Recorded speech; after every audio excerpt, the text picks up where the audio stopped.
आखिर दुनिया के जो सबसे बड़े और शक्तिशाली देश हैं वो अपनी पावर का इस्तेमाल कैसे करते हैं। अब ये सवाल बहुत कॉमन होगा, इस पे सोचिए और इसका जवाब the tragedy of a great power politics की बुक में मिलता है। ये बुक जियो पॉलिटिक्स में सबसे बेहतरीन मानी जाती है। तो अगर आप ये 3 मिनट का वीडियो देखेंगे तो शायद आपका 30 पेज कवर हो जाएगा। तो इसमें यही बताया गया है कि जो बड़े देश जैसे अमेरिका हो गया, चाइना हो गया, ये आपस में कंपटीशन करते हैं। कंपटीशन किस बात का है कि मैं टेक्नोलॉजी में सबसे आगे हो जाऊं, मैं डिफेंस में सबसे आगे हो जाऊं। इसके पीछे जो है उस देश की मजबूरी भी होती है। यदि वो जैसे सपोज करो कि इतनी समय अमेरिका टॉप है, यानी अमेरिका सुपर पावर है, अगर उसके आगे चाइना निकल जाएगा तो पूरी जियोपॉलिटिक्स चेंज हो जाएगी। यानी अमेरिका जो सैंक्शन वगैरह लगाता है दुनिया पे और अमेरिका उससे जो रेवेन्यू वगैरह कलेक्ट करता है, खासकर पेट्रोलियम वगैरह जो मिडिल ईस्ट में पूरा अमेरिका कब्जा किया है, तो वो सब डाउन उसका हो जाएगा और उसकी अमेरिका की इकोनॉमी भ्रष्ट हो जाएगी, यानी थोड़ी डिस्ट्रॉय हो जाएगी। तो यदि अमेरिका चाइना से पीछे रह गया तो उसके साथ ये घटनाएं घटित होंगी। तो अमेरिका ऑब्वियसली चाइना को पीछे छोड़ना चाहेगा, वो तो अपनी और एडवांस टेक्नोलॉजी करेगा। तो इससे आपको समझ में आया होगा कि ये जो कंपटीशन चलता है ये देश की मजबूरी होती है।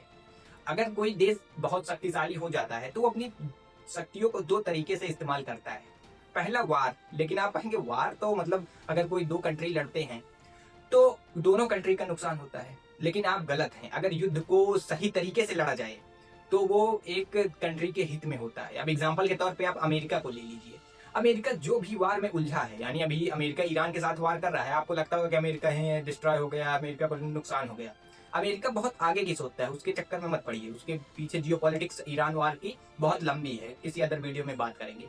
तो अगर वार को सही ढंग से लड़ा जाए तो वो फायदा होता है। तो ये एग्जाम्पल आप अमेरिका से समझ सकते हैं।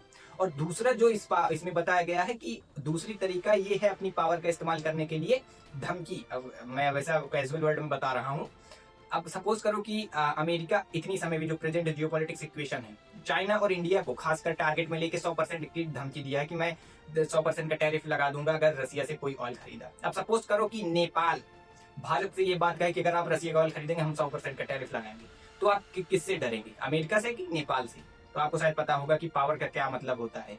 यानी अगर आपके पास पावर है तो बिना वार के भी उससे अपना फायदा निकाला जा सकता है। तो ये दो बेसिस इस बुक में बताया गया है। काफी अच्छी बुक है, आप पढ़ना चाहें तो पढ़ सकते हैं। बाकी इस पे आप क्या सोचते हैं उसको कमेंट सेक्शन में जरूर बताएं। Thanks for watching.